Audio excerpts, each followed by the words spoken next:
welcome to another video. So today we're having it's a little experiment I did this about 2 years ago, maybe 2.5 years ago, and it was an experiment with using corn flour to try and give clear coat a matte finish, and it's brought back to life. I've had this video on one of my cards for ages and ages, and it was something I would have eventually got round to putting it onto YouTube, but it wasn't particularly interesting. I didn't think people would find it particularly interesting, so hopefully you do find it interesting, but maybe you won't, I don't know, but you know, it's worth a pop anyway. And the reason I dug it out was that somebody actually asked me on Facebook, I think it was, or Instagram or Facebook, it was one of those two, about tips on getting a matte finish. And I don't do virtually any matte finishes, and that made me think of when I did this one, and I'm in the process of getting stuff together. This is one of I've got two practice tanks that are exactly the same, these two fairly small tanks, about 17 litres. I've got two tanks the same, and I use them for experimenting, comparing different guns and things like that. So, you know, for you guys really, so that you can see me do things that I probably wouldn't normally do, and things that I could just experiment with, because I know people watch the videos and they're thinking of doing different things, and if they can see me take a pop at something, it might give them a few ideas. It might give them a few ideas, not what not to do rather than what to do, but it might give them a few ideas anyway. And I thought, well, yeah, I remember doing that video. I should dig it out really, because as I was going to say, I've slowly got the stuff ready to do another video, but to have a better attempt at it, because in my opinion, getting a matte finish is harder, and I think it's probably the opinion of most people really in the auto refinishing trade. Getting a matte finish is harder than getting a gloss finish. To get a good gloss finish is quite easy really. You know, you just need to get to know the gun, get to know the material you're using, the amount you can put on, the conditions, ideal conditions to use it in, the temperatures, etc., and you can get a damn good lasting finish without too much bother. But to get a matte finish, especially in my situation, is really, really difficult. And the reason I say that is because if you're trying to do a matte finish, what you will find is that if you get any nibs in it at all, you're in for trouble. Because if you try and remove those nibs, which obviously you would need to do, when you sand over, you will notice the sanding marks, because they obviously look different. Because I know when you sand something, it leaves it matte, it looks different to the surrounding area, as you would expect it to. And then normally what you would do with a nib on a gloss panel, you would just take that nib down, however you want to do it. Normally people use fine sandpaper on a little sponge. I've got a little sponge block that I put a piece of wet and dry, keep it dry, but just a small piece of wet and dry, you know, 1500 grit, and then go maybe 3000 grit, and then just put a little polishing mop with a little dab of cutting compound, and take the nib out. So that's quite straightforward, but you can't do that with a matte clear coat. So that's one of the big problems you'll find. If you're doing it in less than ideal conditions, and you know, guys doing it in ideal conditions can get problems as well. That's one of the things you will find, is that if you get any nibs in it, you probably will, it's really, really difficult to deal with them. I know people, there's a type of paper called Trizat. It's a 3M product. And they do that in 3000. They do sponge back in 5000 as well. They do it in 6000.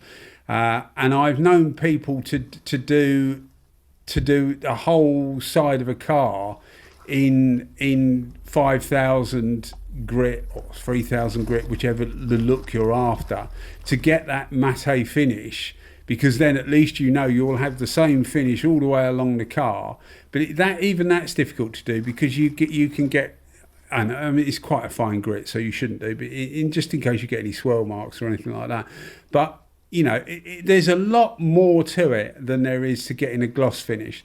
So what I thought I would do, as you see me now, I thought, well, I'll try this cornflower, because a couple of people had said to me about cornflower, and I had heard people using it.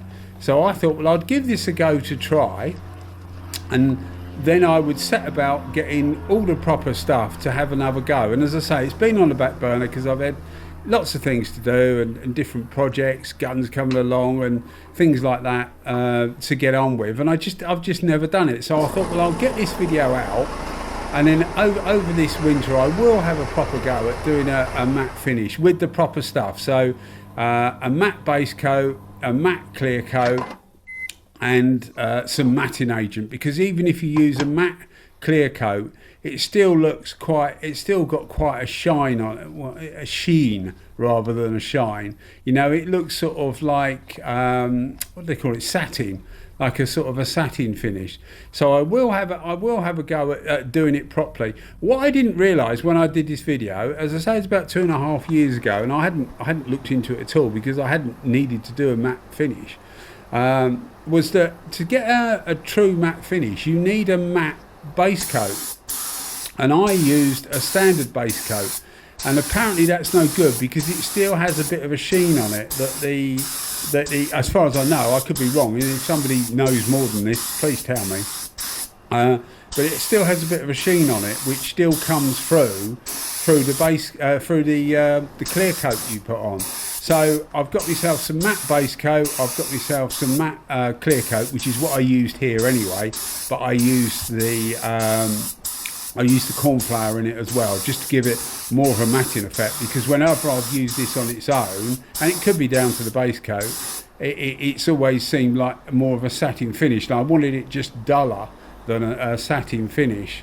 So, as I say, I've got the proper base coat, and I've got the matte clear coat anyway, and I'm going to get some matting agent, because that's what people normally use. They'll put a matting agent in there, and normally quite a bit as well, maybe 25-35% matting agent into your matte clear coat to get it really matte.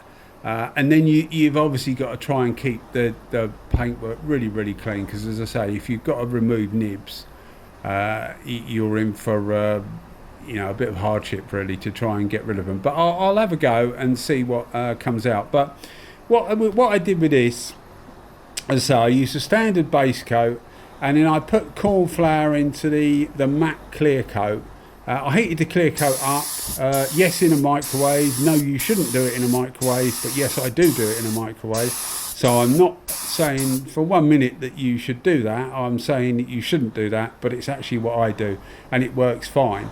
The amount I put in, you'll see when I just literally put the wooden stick in and just added some in until I thought, oh, that's probably enough. And it seemed to work all right. You'll see the results at the end. I left it in the workshop covered up for about a week, so it's not like months and months down the line. So I have no idea what this cornflower does to the clear coat over a longer period of time.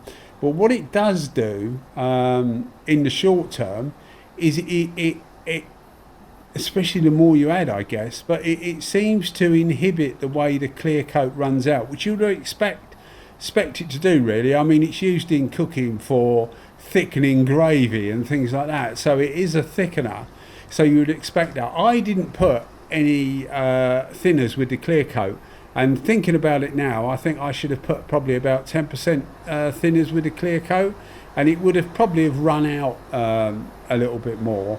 Well, it definitely would have run out a little bit more. Whether that would have actually helped it or not, I don't know. I didn't think, in the end, I didn't think it was quite a bad finish, but it's wasn't a true matte finish. As I say, if you're still with me, you will see it at the end. If not, then presumably hopefully you've already gone to the end and just seen what it's like. But I think it actually came out all right. So if you fancy an experiment, or you are stuck, because I know people have said to me before that you know, that if they want some matte paintwork and they're stuck for stuff for a matting agent, they'll put a bit of cornflower in, and I always took that with well, I was going to say pinch of salt, but maybe I should have taken it with a pinch of corn flour. But I've always thought, well, I can't see that. But it actually turned out all right. As I say, as far as longevity goes, I have no idea. Maybe some of you guys have done that, and you, after 2 months in the sun, it bubbles up or does whatever. I have no idea. But here's the final result anyway, and it wasn't that bad. I didn't think it was that bad. It was reasonably clean. As I say, I haven't touched it. It'd be pointless touching it anyway because you can't polish it as such. But it definitely did what it was supposed to do, in that it did matte the finish up quite to a reasonable degree, I would think. So, as I say, I'm going to try it properly, and I don't know what this probably would have been better. Well, it should have been better under a black matte base coat, but you know, I can only try and see how far I get, and as I say, we'll see if it works. Anyway, guys, thanks for listening to me rambling on as always, and if you enjoy the videos, think about giving us a subscription. Cheers, guys. Thanks for watching. Bye bye.